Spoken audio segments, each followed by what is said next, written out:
السلام عليكم، إزيكم؟ أنا مازن عادل، الحلقة التانية الofficial من mini podcast، حلقة مُعادة طبعًا مع تعديل شوية حاجات فيها، ودي هانزّلها مخصوص تاني حلقة عشان بجد لو اتشافت مرّة كمان يكون في ردود بقى، أنا محتاج ردود من الناس اللي في المجال يعني. زي ما أنت شُفت في العنوان كيف بدأت المهرجانات.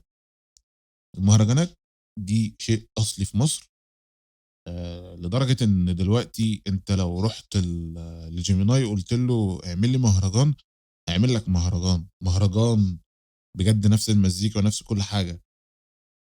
فدي شيء أصلي في مصر وحاجة يعني مبسوط إن هي فعلًا مش موجودة في العالم، أو فكرة مش موجودة في العالم، أو ما حدش هيعرف يقلدها تمامًا. ناس كتير أوي طلعت تقلد المهرجانات ما عرفتش.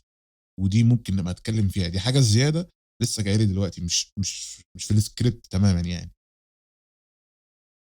القصة كلّها إن أنا شُفت فيديوهات كتيرة على الإنترنت بتتكلم على تاريخ المهرجانات، أو مش التاريخ، جايب لك أول أغنية لكذا، كذا، كذا. أنا اللي خلّاني أعمل البودكاست أو الحلقة دي قصدي ساعتها، إن كان في كام فيديو بدأوا يظهروا لي، آآ واحد جايب الأغاني بترتيب السنين ويقول لك هي دي المهرجانات بدأت كذا، بدأت كذا، يعني فلأ، مش دي، أنا اللي أنا عارفه أو المعلومات اللي أنا جايبها من ناس مش كده، في كلام تاني خالص.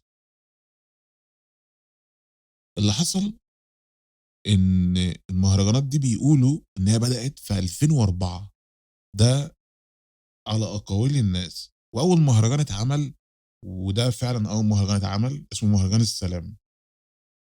مهرجان السلام اتعمل من مدينة السلام، سبيكو بالتحديد يعني. اللي عمل المهرجان ده واحد اسمه أحمد فيجو، واللي كان بيغني على المهرجان أو كنا بنقول عليه مايك مان اسمه علاء 50، أو شهرة بنقول له 50 على طول يعني. آآ أسامي الناس في الوقت ده، أو يعني أسامي الشهرة بتاعتهم ما فيهاش حاجة، هي مش غريبة، بس نسبةً لإن هو بيتسمى كده من وهو صغير. يعني واحد هتلاقيه 50، واحد هتلاقيه الزعيم، هتلاقيه السادات، هتلاقيه، إحنا هنيجي للناس دي يعني قدّام يعني. أحمد فيجو بيقولوا إن هو اللي بدأ القصة، وده اللي الناس كلّها عارفاه واللي إحنا شُفناه على الإنترنت. كان في الفترة دي موجود معاه 2، دول اللي أنا عارفهم بالdata اللي كانت عندي يعني قبل ما الهارد يتفرمط. كان واحد اسمه محمد حريقة، وواحد اسمه السويسي. الاتنين دول اللي كانوا شغالين معاه على الDJ، هو كان عنده DJ على ما أعتقد يعني. فهُم ال3 اللي كانوا شغالين مع بعض في قصة إن هُم يطلّعوا مهرجانات للناس. بس اللي عمل الحاجة أو الموزّع اللي بدأ القصة هو أحمد. في حد قال لي إن الdata بتاعة المهرجانات دي أو الdrums مثلًا الkits الحاجات اللي بيستخدموها كانت عند محمد حريقة، وهو اللي وزّعها لل2 التانيين وقال لهم يشتغلوا بيها. وحد تاني أو هو نفس الشخص مش فاكر، بيقول إن في واحد اسمه يحيى، أنا ما أعرفش مين يحيى ده، هو اللي كان مدّيهم برامج التوزيع بالkits والloops المنتشرة وقتها يشتغلوا بيها. أنا برضه صحة الكلام ده إيه، أنا ما أعرفش. هل في حاجة زي كده ممكن تكون حصلت؟ مش بتاعتي. هم نفسهم الناس دي لو شافوا الحلقة يكتبوا لي في الكومنتات، بجد يعني عشان تصحيح معلومات يعني وكده. مهرجان السلام ده ما وصلّناش إحنا إلا متأخّر، بس وصل مهرجان تاني. الكلام ده بدأ في أواخر 2008، 2009، أوائل 2009 أقصد. في مهرجان بدأ ينتشر في الشوارع خارب الدنيا، الناس بتشغّله وده الرقص والجمدان كلّه. كان اسمه مهرجان العصابة. عرفت المهرجان ده إمتى؟ في شخص عندنا في الشارع كان عامل حنة بنته وراح مشغّل المهرجان ده في الوقت ده، وكان في كام حد كده من الناس اللي ساكنين جنبنا بيسمعوه، فأنا أمّا أسمع حد المزيكا دي جديدة، ده مش حد من الناس التُقال وقتها في لأ، ده شاب صغير في السِن هو اللي عمل القصة دي، ده واحد بيلعب، تعالَ بقى ما أنا لازم أعرف أنت مين، أنت بتعمل إيه، فمهرجان العصابة ده كان أول معرفتي بالمهرجانات، الغالب الوقت ده 2010 ده تقريبًا كان معايا G-Tide على ما أعتقد يعني، يعني يوم ما بدأت أمسك موبايل بقى أعلى من النوكيا ك كشكل يعني على ما أعتقد، هو كان زبالة بس قشطة، كان معايا الG-Tide فكان المهرجانات دي عليه، إحنا بنسمع بقى المهرجانات دي على الG-Tide وهي كانت مناسبة ساعتها، أنت الموبايل أصلًا صوته زبالة والمهرجانات كانت خبط حِلَل في الوقت ده، ما كانش لسه عندهم الإمكانيات اللي تخلّيهم يطلّعوا حاجة بالquality بتاع دلوقتي، فالاتنين لايقين على بعض. 2010 و2009 المهرجانين اللي كانوا خاربين الدنيا في الشوارع عندنا في المحافظة، العصابة المونديال. اللي ما يعرفش المونديال ده تقريبًا عملوه يعني عشان كورة أو حاجة، بس كان الناس كلّها خاربة بيه الدنيا، وتلاقيهم حاطين صور اللعيبة عليه، صورهم وما أعرفش كانت شغلانة يعني على النت برضه ساعتها، رغم إن كان الإمكانيات ضعيفة للناس كلّها يعني. فكان كلام جامد، إزاي الحاجات دي وصلت لنا متأخر رغم إن هو بدأ في 2004 حوار المهرجانات ده، أنا اكتشفت أصلًا إن الألبوم بتاع العصابة ده هو فيه أغاني كتير جدًا، أنا كانت موجودة عندي على الهارد قبل ما يتمسح، أنا بالصدفة باقلِّب في موقع لقيتهم كلّهم، أنا لو كان معايا الdata دي أنا كنت حطيتها مرجع ليكم في البودكاست، بس أنا مش هاحط حاجة الصراحة، آآ كلّه اتمسح، مش لاقيه، وحتى أرشيف مش موجود، يعني أنا مش فاكر حتى الموقع، هو كان فيه اللي هو مهرجان السلام والعصابة وما أعرفش كان في إيه تاني، وهنشتغل لو حتى في الصحرا، كان في كمية حاجات كده هم كان ألبوم على بعض، بتاع 7، 8 أغاني مش فاكر بجد والله، آآ اكتشفت إن دول كلّهم موجودين، بس اللي وصلوا فيهم السلام والعصابة والمونديال بتاع 2010 دول اللي كانوا يالّا بقى. الحاجات دي وصلت بالبلوتوث، يعني أنت أصلًا عشان تسمع حاجة زي كده، أنت بتستنى الشارع يشغّلها إنها تتنقّل بين الناس. ف في 2010 بقى نيجي لحتّة بعد كده، في أنا كنت في فرح، فسمعت مزيكا غريبة، هي مزيكا بس، هو أنت في loop شغّال بيتكرّر واسم واحد بيتقال على الloop اسمه عمرو حاحة. وكان اسم المزيكا دي أو الloop دي اسمها التِت على ما أعتقد يعني، مش فاكر الاسم بالضبط، بس ممكن تدوّر عليه في اليوتيوب يعني. فأنا في حد أعرفه كان اسم الشهرة بتاعه قريب من شهرة عمرو، عمرو حاحة، فأنت اللي هو إيه، أنا اللي عملت دي خلّي بالك، كان هو بيشتغلني فاهم، أنا اللي عملت الأغنية دي أو الloop دي وبتاع وأنت جننتني، أنت عملتها إزاي بقى؟ يعني أنت تعرف الناس دي، أنت كده أنت في حاجة، ما أنا لازم أتعلّم برضه. فضلت لحد ما اتعلمت لدرجة إن أنا أصلًا باسجّل البودكاست ببرنامج من البرامج اللي هُم بيشتغلوا بيها دلوقتي، فهنرجع للحوار ده يعني بعدين. آآ تمام والدنيا لذيذة واتبسطت خالص ويا لهوي! ده إحنا في منتج مصري جديد بيطلع وهيعمل قلبان والناس هتتكلم عليه وبتاع، وأنا مستني نقطة الناس هتتكلم عليه دي، عايز أعرف التلفزيون هيقول إيه، الشارع بيقول إيه، طبعًا كان في اختلاف بين التلفزيون والشارع وقتها بشكل مش طبيعي عن المهرجانات، هنتكلم برضه بعدين. في الوقت ده حصل حاجة جديدة في المهرجانات أو يعني هي مش جديدة على الساحة، بس أقصد المهرجانات كانت بالنسبة لنا دي مختلفة. في شخص جديد ظهر في القصة تمام، وده هنيجي له بعدين لإن ده يعتبر هو الking في المهرجانات في الجزئية دي بالتحديد. حصل حصل مشادة بين فريقين في المهرجانات، أو يعني هنقول إن هُم بيشلّفوا لبعض، أو بالكلام الأحسن diss track حصل على واحد، التاني رَد عليه بdiss track وهكذا زي ما بيعملوا دلوقتي في الrap scene. طيب إيه القصة؟ الكلام اللي كان واصل أو اللي كانوا بيتكلموا عليه وقتها، مين اللي بدأ المهرجانات الأول، أحمد والّا عمرو؟ ده اللي كان بيحصل، وكانوا بيقولوا إن عمرو عنده محل موبايلات وكان بيشتغل في الsoftware والحاجات اللي زي كده، فهو اكتشف الحاجات دي وبدأ يشتغل بيها. فبرضه أنا ما أعرفش صحة الكلام ده، لو في أي تعديل اكتب لي في الكومنتات. فقال لك يالّا بينا إيه، هنعمل ديستريكات على بعض.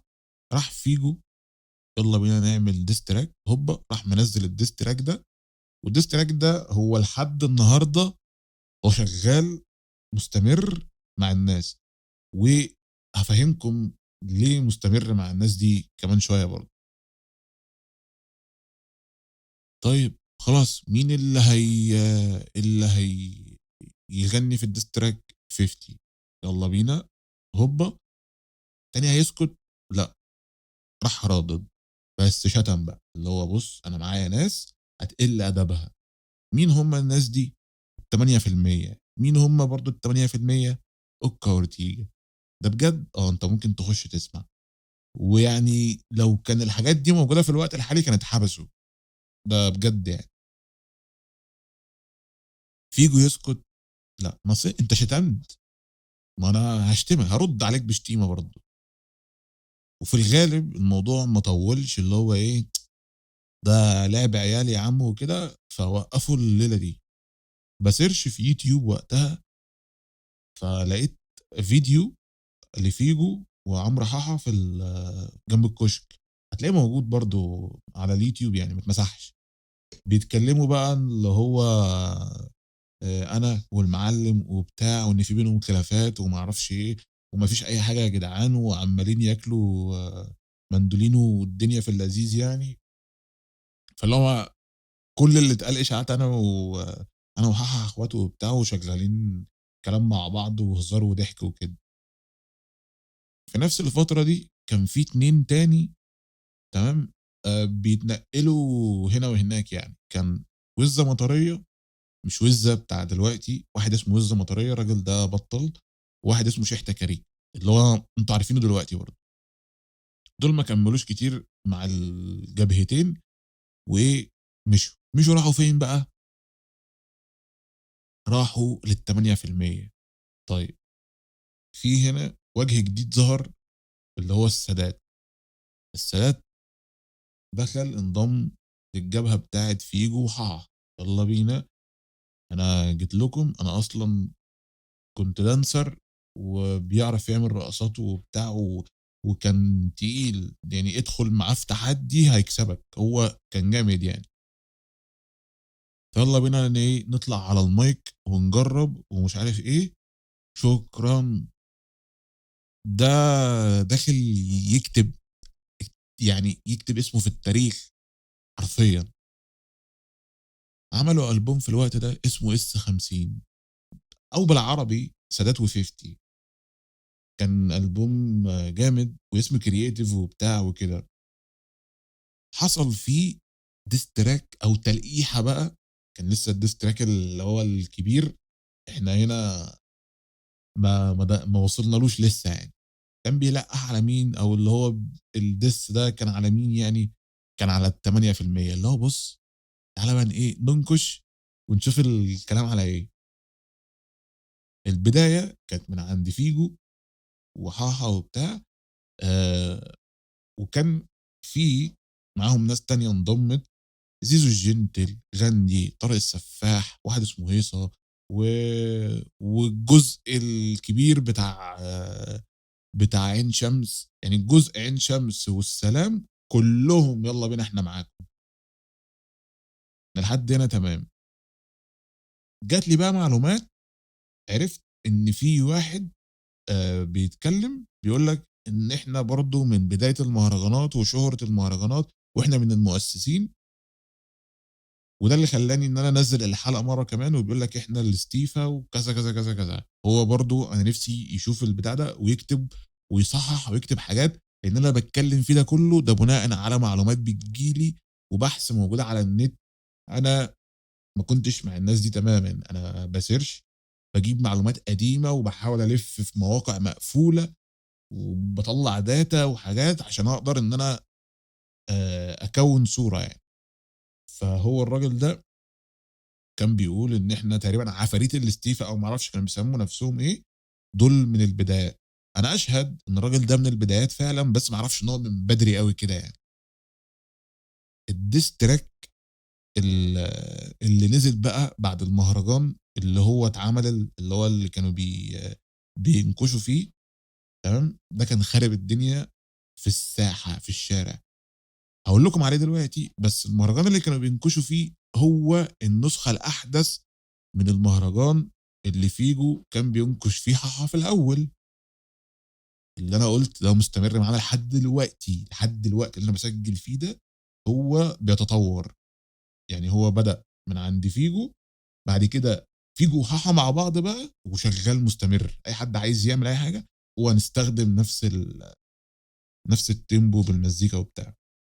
كان اسمه شِد الفيشة بالمناسبة يعني، لو أنت دخلت سمعت هتفهم إن هُم بيلقّحوا على 8%. ده برضه بناءً على معلومات، تمام. الdiss track الكبير نزل بقى، اسمه إيه، أنا بابا يالا. تعالَ إحنا بقى إيه، إحنا بقى هنرُد عليكم برَد أجمد وهنزعّلكم جامد. وراحوا عملوه. كان اللي بيغني أو كان اللي على المايك أو اللي كان بيتكتب mic man هيصة وسادات و50 ومعاهم فيجو وحاحة هم اللي شغالين على التوزيع يعني. ده اللي هو بقى ده diss track بجد، إحنا جايبينكم الأرض وأنت حاطط لي هيصة والسادات و50 على مايك، خلاص ال3 مع بعض خاربين الدنيا، وفعلًا ده اللي حصل. تقيل، تقيل ومش باقول كده عشان اللي هو إيه، دي أنا باكره التانيين أو هكذا، أنا ما باكرهش حد. هو الفكرة إن الشارع اللي كان بيقول كده، وزي ما قُلت لكم إن إحنا كنا بنستنى الشارع، طالما الشارع سمع الأغنية وبتتكرر كتير الراجل ده اتشهر، شكرًا. فالمهرجان ده كان بيتسمع في المدارس على أيامنا، الشباب بينقلوه لبعض، التكاتك مشغّلاه، العيال بالموتوسيكلات مشغّلاه، هتلاقي العربيات ماشيين دِم، دِب، دِب مشغّلين المهرجان، خلاص ده كان مهرجان الشارع. جه بعديها أوكا وأورتيجا عملوا مهرجان تاني، بيردوا عليهم بقى، اسمه إيه، المفتاح والفلاح. لو جينا نقارن شهرة ده بشهرة ده، المهرجان بتاع أنا بابا يلا هو اللي كسب، أو فريق السلام وعين شمس هو اللي كسب، فريق المطرية خلاص مش موجود على الساحة، بسبب إن التاني كان مهايبر أكتر وبتاع واشتغل في أفراح والدنيا دي، كان جامد الصراحة يعني. وتقريبًا المفتاح والفلاح ده اتعمل وقت فيلم underground، مش فاكر اللي كان الفيلم بتاع أوكا وأورتيجا عمومًا، الفيلم التسجيلي اللي عملوه ده وكده. إحنا كده شايفين إن الفريق بتاع السلام وعين شمس طالع لفوق، والكورتيجا لسه ما ثبتوش نفسهم، واللي هو يالّا إحنا هنعلّي عليهم مثلًا أو هنعمل حاجة وكده. آآ اللي حصل بعد كده إن الجو بينهم نام خالص، ما فيش أي حاجة، وكل واحد شغّال ومركّز في شغله، كل واحد بدأ بقى إن هو يطلّع شغله وينجح بيه. خلاص هم دلوقتي في مرحلة إن إحنا نثبت نفسنا في الساحة عشان الناس تسمعنا، عشان التراك ده يبقى على الrepeat، ونبدأ بقى إن إحنا نظهر للتلفزيون وهكذا، وهكذا، وهكذا، عشان يبقى ثابتين إن في منتج أصلي طالع من الشارع أهو. في واحد في الوقت ده ظهر بدأ يوصل لنا يعني اسمه الديزل. الديزل ده اللي هو أصلًا لحد دلوقتي منتشر، واشتغل مع أحمد مكي، واشتغل في كذا حاجة، كذا project تقيل يعني عمومًا. كان هو بدايته مع فيجو وعمرو حاحة برضه. برضه هو كان في بدايته مع السلام وعين شمس. أي حد بيروح للسلام وعين شمس في الأول ده كان اللي هو بُص، أنا في الجبهة الكسبانة بجد. عملوا مهرجان اسمه بابا قُبّح، ومهرجان اسمه الناس، وأكيد عملوا حاجات تانية كتيرة، بس دول اللي كانوا واصلين لي لمّا كان هو لوحده، ما كانش مع فريق المدفعجية. في نفس الوقت ده بقى برضه حصل نقلة تانية، إن كل واحد لازم ينفصل بقى، اللي هو خلاص فيجو لوحده، وحاحة لوحده، الteam ده لوحده وهكذا. ففيجو كان معاه ساعتها غاندي، وواحد اسمه زيزو الجنتل، وهيصة والسفاح، وحاحة معاه الباقي، سادات و50 وبيليا الكرنك، وأكيد ناس تانية أنا مش فاكر. ده برضه على حسب الdata اللي موجودة على النت، لو في أي حاجة تانية حد يصححها لي. في حتة تانية بقى، إزاي المهرجانات دي أصلًا كانت بتوصل. أنا يعني إحنا برضه إزاي المهرجانات دي بتنتشر، يعني جو البلوتوث ده ما بقاش ياكل. اللي هو أنا لو جو البلوتوث ده كان هيفضل كده، كان زمان المهرجانات دي لسه ميتة. في 2010 بالتحديد 20 فبراير، في موقع اتعمل اسمه طرب ميكس. الموقع ده كان هو أول حاجة معمولة تلاقي عليها المهرجانات. عايز تدخل تجيب مهرجان، افتح طرب ميكس. ده اللي اتشهر عليه أغلب الناس اللي موجودين على الساحة. اللي كانوا شغالين على الموقع سعيد برشامة وغزالة وضاحي وهيما فوريفر، ومعاهم واحد اسمه المصري تقريبًا يعني. لو أنت كنت عايز تنزّل شغل ليك، أنت بتعمل ريميكسات مثلًا أو بتعمل مهرجان، بتروح هناك للموقع وترفع شغلك، عشان ده أكتر وصول للجمهور. طرب ميكس، طرب ميكس، طرب ميكس. على عكس بقى أي منتدى تاني طلع في نفس الوقت وما كانش واخد شهرة يعني. طرب ميكس ده في الرانك رقم 1 كده، ادخل هتلاقي في جوجل في محركات البحث طرب ميكس. في نفس الفترة ظهر موقع مطبعة، كان اسمه شباب فايدة كامل الأول، بعد كده بقى مطبعة. وبرضه ده تاني موقع هتلاقي عليه داتا من الحاجات دي، وبرضه كان مكسر الدنيا. وفي برضه اللي هو خلاص إحنا معانا طرب ميكس وفايدة كامل، هنفتح بقى موقع لفيجو.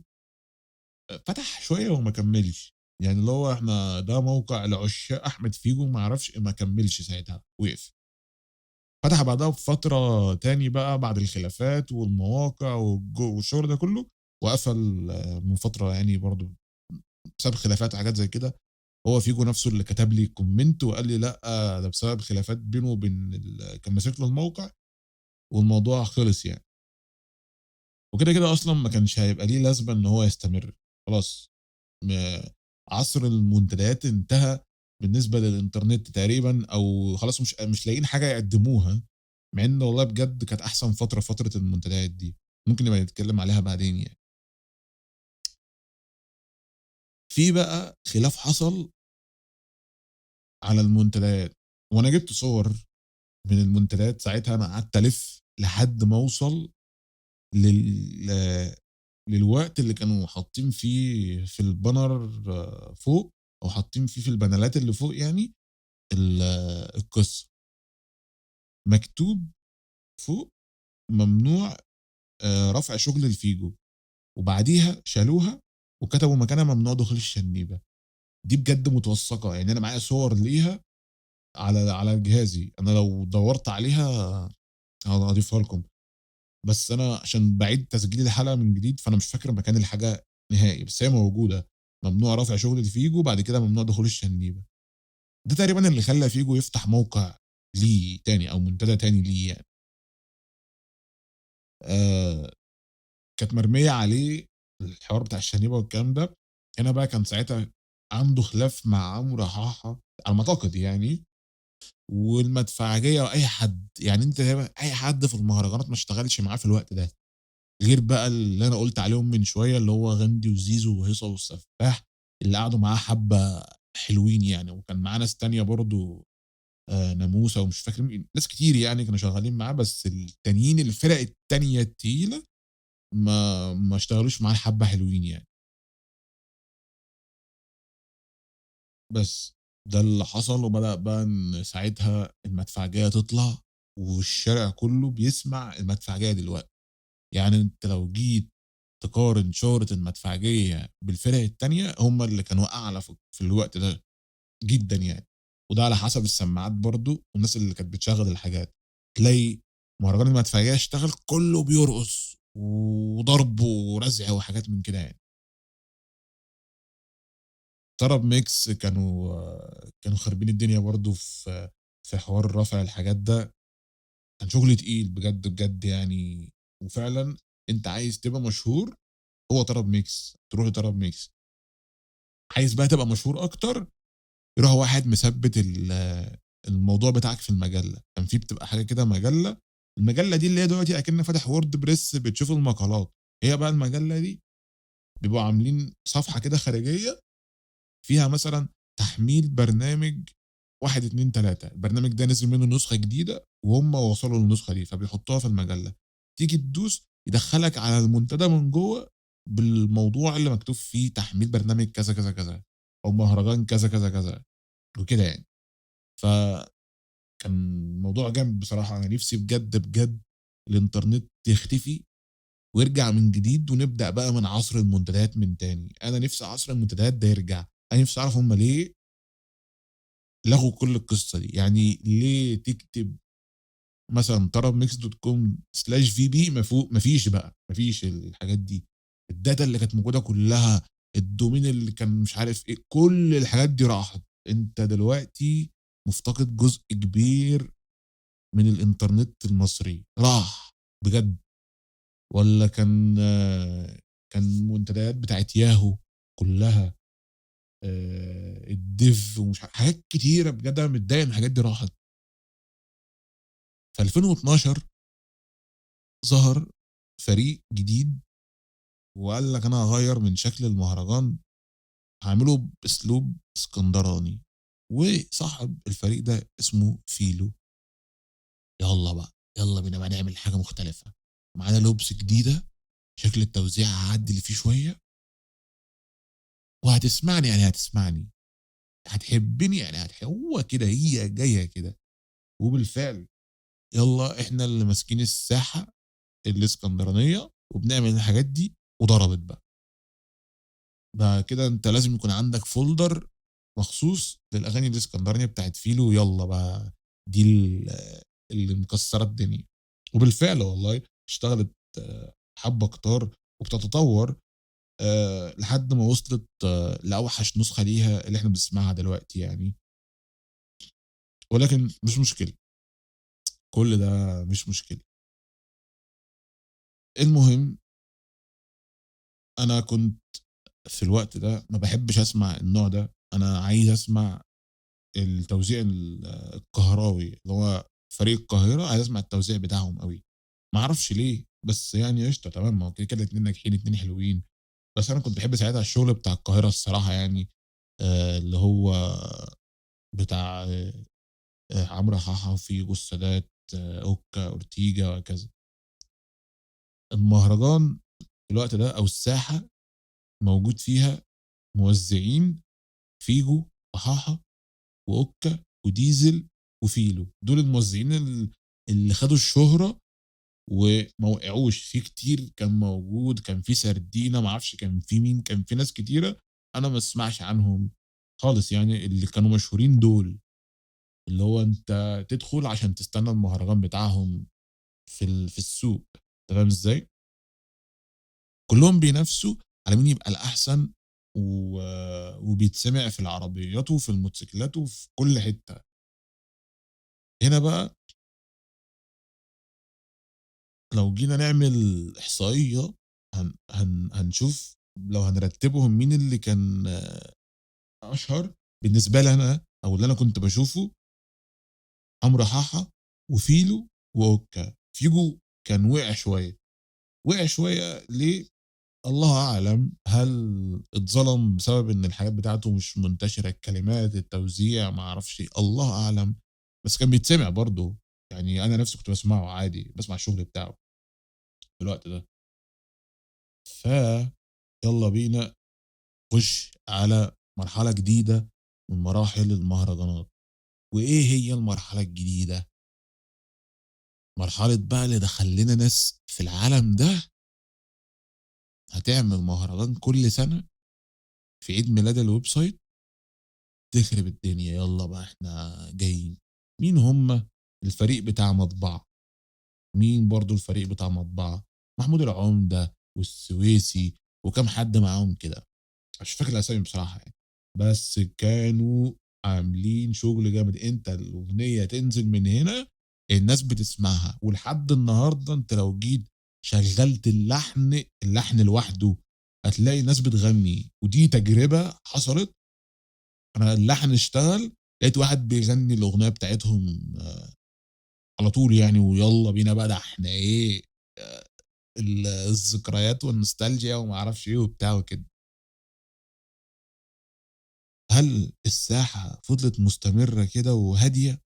لأ، حصل خناقة تاني. خناقة بين مين بقى؟ هتقول لي مثلًا فيجو، أوكا مثلًا، عمرو حاحة وأوكا، فيلو، مش عارف إيه، لأ، الخناقة كانت بين حاحة والمدفعجية. تعالَ بقى، تعالَ بقى حاحة والمدفعجية هنعمل إيه، خناقة مع بعض، بعد ما كانوا صحاب وتراكات اتعملت وفرحة السادات وما أعرفش إيه، ده كانت ليلة.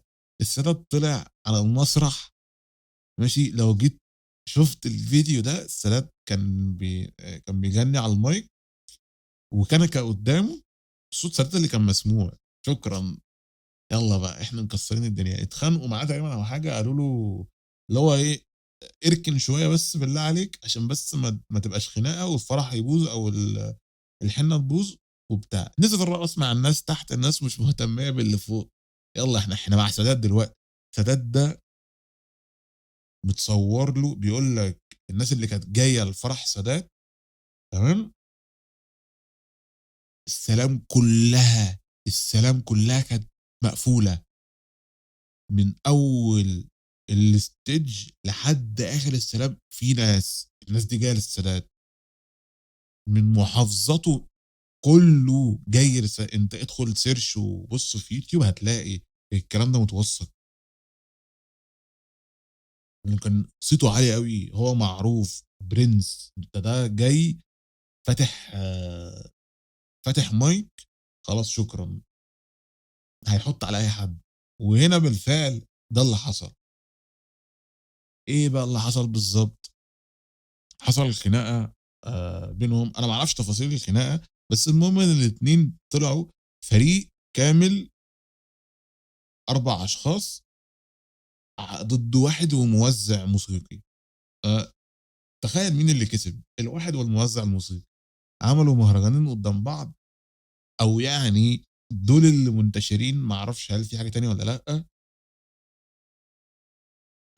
مهرجان اسمه الشارع حل ال4 ومهرجان اسمه الهليبيلي تقريبًا يعني، الاتنين بيرقّصوا وكل حاجة ماشي، بس الشارع حل ال4 ده نزل شكرًا سلام عليكم، أنا وقّعت الناس دي خلاص. أصل هو ما عملش حاجة، هو توزيع بسيط جدًا مع شوية كلمات بنت لذينة، خلاص أنا خربت الدنيا. هتلاقي المهرجان ده لو أنت بتسمع راب هتلاقي reference حاطينه كده حاطينه back في لحاجة لأبي يوسف وأبو الأنوار والناس دي يعني، هتلاقيه موجود في الbackground شغالينه كتوزيع وماشيين عليه. اللي هو إحنا جايين برضه مش يعني فاهم، اللي هو إيه، إحنا جايين نستخدم ده كreference اللي إحنا بنحط على حد برضه، فاهم، أو بننكش حد. الموضوع بجد، بجد، بجد كان تحفة، إن أنت بتقعد تتفرج على الحاجات دي على النت وتشوف ده بيعمل ده، وتطوّر ما أعرفش إيه وبتاع، كانت قصة كبيرة. نرجع تاني لفكرة إن الناس دي تتسمع والتلفزيون يتكلّم عنها. بدأوا إن هم بقى يطلعوا في التلفزيون، وبالذات أوكا وأورتيجا هم اللي خدوا اللبس كلّه، هم اللي خدوا كل التهزيق، تمام. طلعوا مع حلمي بكر وطلعوا ما أعرفش مين، بدأ الناس تتكلّم إن ده خبط حِلَل، واللي أنتم بتعملوه ده إيه، أنت تعرف يعني إيه راب، تعرف يعني إيه مزيكا، وكُرد بلبن وحاجات كده، كان حوار يعني.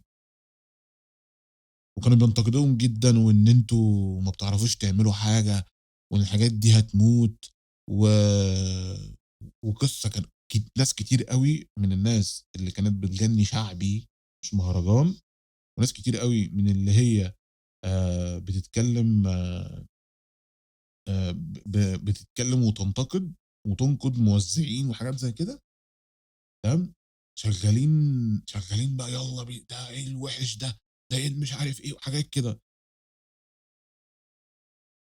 بعديها بعد ما الهوجة دي كلّها خلصت، جُم قال لك بقى هنجمّع تلات أرباع الناس اللي بتعمل مهرجانات، ونضمّهم مع بعض ونعمل مع بعض ألبوم، وأغنية اتعملت اسمها باور. الأغنية دي نزل منها نسختين، نسخة سادات وفيجو لوحديهم، ونسخة الفرق كلّها مع بعض، الاتنين حلوين الصراحة. وممكن أقول النسخة بتاعة الفرق وهي مع بعض كانت حلوة، لإن هم بينكشوا الإعلام والمغنيين والناس التُقال في المجال يعني.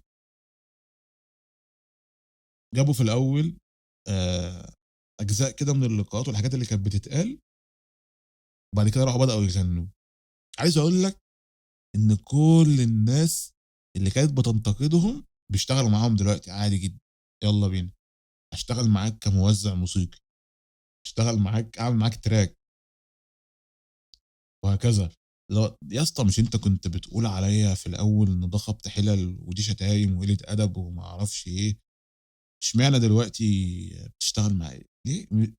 سبوبة بقى، مش بتجيب فلوس، مش عارف إيه. هتلاقي كتير كده منهم بيعمل كده في الوقت الحالي. الموضوع بدأ بقى يتطور ويوصل لفكرة إن إحنا دخل علينا ناس جديدة وهُم من إسكندرية، يالّا بقى هنعمل مهرجانات بشكل زبالة. أنا لحد النهارده أنا مش مقتنع بيهم ككلمات وكصوت وكتوزيع هم غيّروا كتير وعملوا ليهم بصمة، بس هي زبالة، وهافضل أنتقدها لإن هي مش حلوة تمامًا، تمامًا، تمامًا. أنا لو برضه هاختار من القاهرة والّا إسكندرية، هاختار القاهرة، بس هات معاهم فيلو أو كل الناس أصحاب فيلو بالتحديد برضه، عشان اللي هو أقصد القُدام مش الجُداد. اللي هو إيه، آآ الجُداد دول كلّهم ما فيش خالص، ما فيش. هو طالع يندب، طالع عامل فيها إن هو الجامد الفشيخ اللي ما فيش منّه اتنين وحاجات كده. لكن يا اسطى لأ، ما فيش، أنت ما جيتش، أنت ما جيتش. أنت شوية الإفكتات اللي بيحطّوها على صوتك هي اللي مخلّية الدنيا حلوة، لكن أنت ما جيتش. أنت آخرك تطلع تهزّر على النت، تقول كلمتين هنا وهناك وشكرًا، سلام عليكم. بجد والله. ده تطوّر المهرجانات من خبط الحِلَل لحد اللي إحنا وصلنا له دلوقتي. حصل تغيُّر في الscene بتاع القاهرة، وبدأ بقى إن هم يحوّلوه، بقى في trap شعبي، بقى في اختلاف في الكتابة، شكل المزيكا كلّها اتغيّر وبقى أحسن بكتير. بدأ يدخل ناس تانية بتعمل حاجات أروَق وحاجات أنت هتستغرب إن ده مهرجان، اللي هو لأ يا جدعان، أنا مش متخيّل إن ده مهرجان وهكذا لو أنت ما بتسمعش عمومًا يعني. والمشهد لحد دلوقتي ما حصلش فيه تطوّر اللي هو يخلّيك إن أنت تقول إن ده تطوّر ملحوظ أوي يعني. هو بس بتوع القاهرة بيشتغلوا على نَفْسهم عشان يطلّعوا حاجات أحسن، وبتوع إسكندرية واقفين مكانهم، ما شُفتش منهم حاجة جديدة. اللي هو الموزّع اللي في إسكندرية والوحيد اللي اسمه بيظهر ده ما بيعملش حاجة، وهيفضل ما بيعملش حاجة بالنسبة لي، وشكرًا على كده. دي كل القصة اللي عندي أو كل الحاجات اللي أنا كنت كاتبها وعامل عليها بحث. أتمنى لو عجبكم الحلقة إنك تعمل لايك وسبسكرايب وتكتب لي في الكومنتات تحت حاجة عن الموضوع ده، و وتصحح لي معلومات كمان لو أنت عندك معلومات مختلفة عن الحوار، و وإن هل فعلًا أنا يعني قُلت حاجات غلط والّا لأ وهكذا. المهم يعني ادخل في الكومنتات واتكلم عشان أنا إيه، برضه كلّها حاجات من على النت وناس بتتكلم، فأنا ما أعرفش الصح فين، ده لو أنت كنت في المشهد ده معاهم حقيقي يعني. وأي حاجة عايز إن أنت تتأكد منها search في يوتيوب، شوف لو موجودة والّا لأ، لو مش موجودة يبقى أنت هتتعب زيي وتقعد تدوّر لحد ما تقدر تطلّع حاجة من الحاجات دي، زي مثلًا اللي هو ممنوع رفع الشغل والحاجات دي أنا تعبت عقبال ما أوصل للسنة اللي كان مكتوب فيها السنة والشهر واليوم اللي كان مكتوب فيه ممنوع رفع شغل والحاجات اللي زي كده بتاعة المنتديات يعني. لو عندك اقتراح لأي حلقة اكتب في الكومنتات برضه، أتمنى إن ده يحصل يعني. واشوفكم في حلقة جديدة من حلقات ميني بودكاست. أنا كنت معاكم مازن عادل AKA عبقرينو من قناة عبقرينو، وشكرًا أصدقائي.